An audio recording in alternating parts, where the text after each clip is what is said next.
Welcome to the fourth video in the series, Basics of Music. In the last two videos, we looked at how to read pitches using pitch names and solfege. In this video, we're going to talk about how to read rhythms. And we'll start by singing a song that is hopefully familiar to all of you. It may seem a little bit simplistic or at least simple, but bear with me. By the time we get through here, I think you will understand a few things that you didn't know before. We're going to sing Rain, Rain, Go Away. Now, when we sing this thing, I want you to tap the pulse, because every song that we sing has a pulse. When you feel your pulse, you'll notice that it has a steady heartbeat, right? That's what you're feeling, is the heartbeat. So, music also has a beat. We use a heart symbol. We kind of use that for children to represent heartbeat. They can work for adults as well. The names beat and pulse mean exactly the same thing. It is that steady beat that goes through the music while we sing. So, we'll sing Rain, Rain, Go Away. You tap the pulse, and I will tap the pulse on the board. Rain, rain, go away, come again another day. So you see that this song has 8 beats or 8 pulses from start to finish. Now, pay attention to which beats seem like they should be tapped a little bit louder than the rest. Let's try. Rain, rain, go away, come again another day. Now, if you felt that the first note was a little bit more accented, then you're correct. But which one is accented next? Rain, rain, go away. The third beat also feels like it should be accented. And we go through the rest of the song. Hopefully you figured out that these also felt like they should be accented. One more time, tap the pulse with me and tap louder on the accented or strong beats. Rain, rain, go away, come again another day. Do you see a pattern? Of course you do. It's a pattern of strong beat, weak beat, strong beat, weak beat, and so on. We can divide up that pattern by drawing lines, like this. I'll draw a line in front of that strong beat, in front of this strong beat, in front of this one. I don't need to draw a line in front of the one at the beginning. And when I get to the end, I need to draw 2 lines, which means stop. Now we have the beats in this song that are divided up into patterns. We call that meter. Meter is a pattern of strong and weak beats. If you say it like that about 5 minutes in a row, you'll never be able to forget it the rest of your life. So, the meter in this song is strong, weak. And that pattern is repeated. That is the pattern of strong and weak beats. So now, we draw these lines. We call them bar lines that divide up the music into meter or patterns. Before every strong beat, we get a bar line. And now, the space between 2 bar lines we call a measure. At the end, we have 2 lines. We call that a double bar line. Now, at the beginning of the song, we need to write how many beats appear in each measure. Well, that's easy. There are 2 beats in each measure. So that's the number 2. 2 beats per measure. We've got the meter figured out. We've drawn in the bar lines. We wrote this number here. Now let's figure out the rhythm. So, the rhythm is the actual notes that we sing.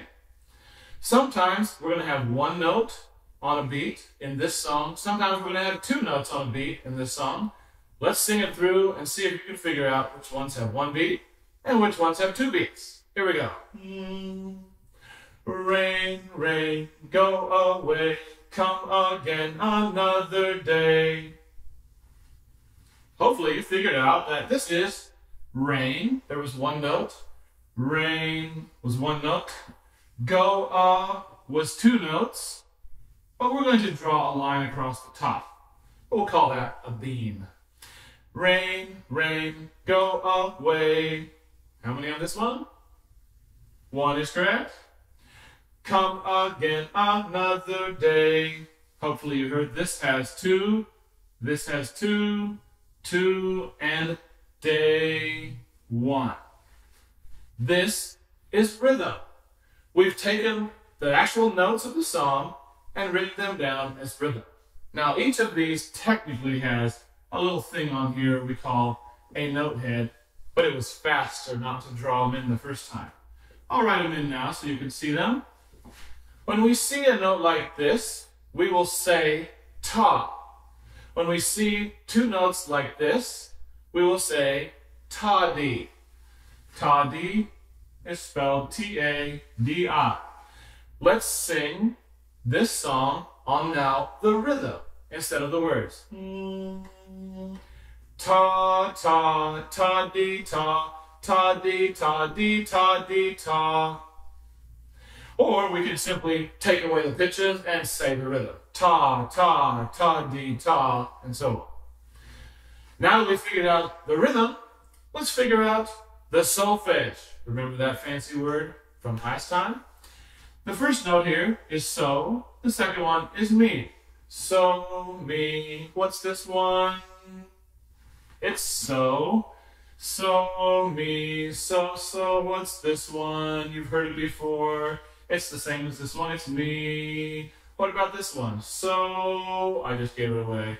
I gave it to you. It's so, so. And then this one. Come again. It's the same as that one. So we'll write a mi here. What about this one? Come again. Ah. It's higher than this one. We'll call it a la. La is right above so. So, so, mi, la, so, so, mi. I just gave it away again. That's okay. I will give it away eventually anyway. This is now the solfege to the song Rain, Rain, Go Away. Now we can tap the pulse and we can sing the solfege. Let's do that together. Ready and go. So, mi, so, so, mi, so, so, mi, la, so, so, mi. We can take these notes right here and we can write them on a staff. And you will see that we have a song. Let's do this thing. I'll draw a treble clef and let's say that this note right here, the second line, which you may remember from an earlier video, is called G. We'll say that's so. Mi then is the line below it. That's the first line. We'll draw a stem. We'll draw a bar line. Next, we come back and write two so's, a mi, a bar line, and so on. La is the line or space right above so. Since so is on a line, la is on the space right above it. We're back to two so's and a mi, a double bar line at the end, and now we go back in and we add the stems. These tell us what the rhythm is. Is the rhythm ta or ta-dee?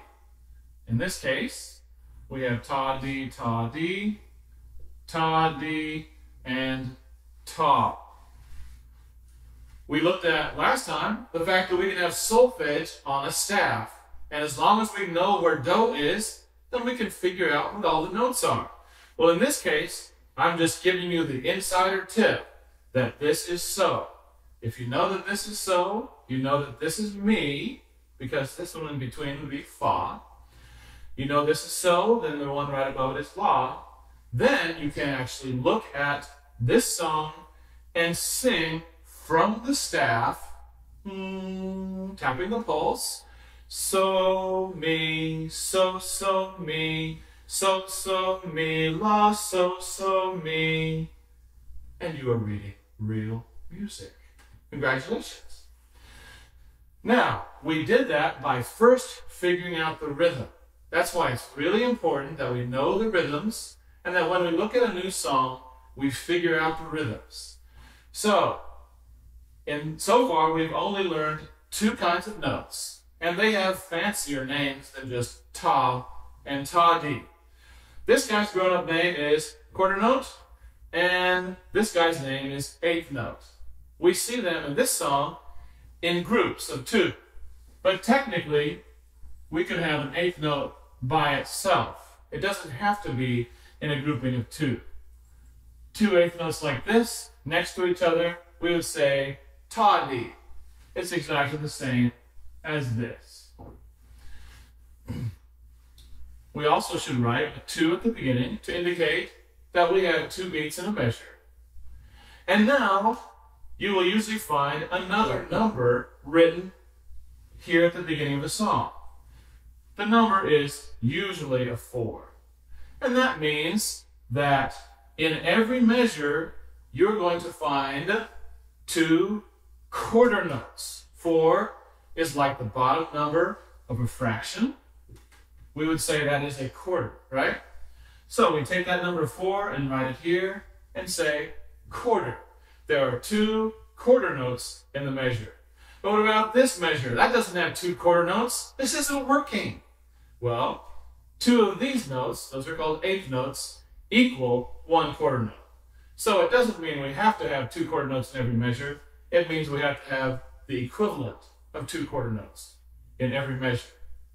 Or we could say the quarter note gets 1 beat. So when we perform this song, every time we tap 1 time, we are tapping the equivalent of a quarter note. Now, we were using the system saying ta for this note, ta-dee for these 2 notes, but we could also use numbers to think about them. Either way works just fine. This is the first beat in the measure, so we'll say that is beat 1. This is the second beat. We say that is beat 2. Okay, I got this. Okay, well, this is beat 2 and that's beat 2. But what do we do with those beats where we have 2 notes per beat? Well, at the beginning of each beat, we still say the number of the beat. This is the first beat of this measure, so we would say this is beat 1. But now we have the second half of beat 1. This is the first half, that's the second half, so we have to say 1 and. Here we have 1 and 2 and. This one is 3. Oh no, we start with 1 and. So now we can perform it 2 ways, right? We could look at the rhythm and say ta, ta, ta-dee, ta, or we could say 1, 2, 1, and 2. If we're going to say 1, 2, 1, and 2 with numbers, it's a really good idea to clap the rhythm. If we do that, it would sound like this. 1, 2, 1, and 2, 1, and 2, and 1, and 2. Either way works just fine. It's just good to know that there are 2 beats in a measure and that the pattern of strong and weak beats is strong, weak. In the next video, we'll continue looking at how to read rhythms, and we'll add some more meters and some more notes. See you there.